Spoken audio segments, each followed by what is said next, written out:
Ahmad Muzani, yang juga Sekretaris Jenderal Partai Gerindra, turut hadir dalam rapat evaluasi Pilkada 2020 Komisi 2 DPR RI bersama KPU dan Bawaslu Lampung di Hotel Bukit Randu, Rabu 3 Februari 2021 hari ini. Dalam kesempatan ini, Ahmad Muzani mengatakan persoalan di Bandar Lampung harus menjadi pelajaran bagi penyelenggara pemilu. DPR RI tidak ingin Bawaslu hanya sekedar menjadi pemanis perhelatan pesta demokrasi. Untuk itu, pihaknya menyetujui agar peranan Bawaslu diperbesar, di mana tidak hanya bersifat mengawasi. Bawaslu itu adalah badan pengawas yang dibentuk untuk mengawasi proses jalannya pemilihan umum dan pilkada. Sementara KPU adalah lembaga yang dipercaya untuk melaksanakan pelaksanaan pilkada. Kira-kira seperti itu. Dulu Bawaslu itu kemudian lembaga itu kita perkuat karena agar pengawasan itu lebih baik lagi, supaya kualitas demokrasi dalam pemilihan umum dan pilkada lebih baik lagi. Kira-kira seperti itu. Nah, kemudian dalam pelaksanaannya saya kira penyempurnaan aturan main baik di undang-undang pilkada termasuk peraturan harus rigid.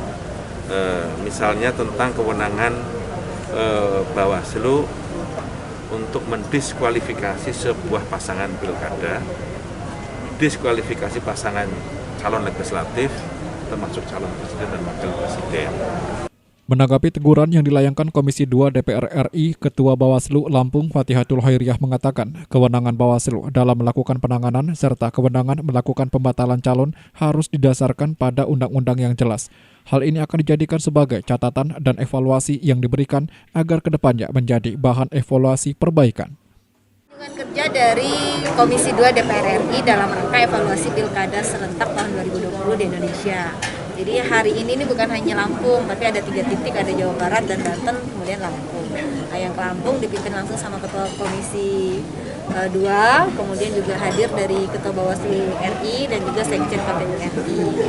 Nah, tadi sudah diikuti kan, ada 13 poin pertanyaan dari Komisi 2 yang disampaikan kepada Bawaslu, dan kita sudah jawab. Kemudian kita juga memberikan catatan terhadap revisi undang-undang ke depan ya, khususnya untuk implementasi kewenangan Bawaslu dalam melakukan penanganan yang bisa mengakibatkan terhadap pembatalan pasangan calon. Atas evaluasi ini, Komisi 2 DPR RI berharap kedepannya Bawaslu Lampung lebih bijaksana sehingga jangan sampai kewenangan yang diberikan undang-undang kepada Bawaslu menjadi hal yang tidak demokratis. Randy Mahardika melaporkan.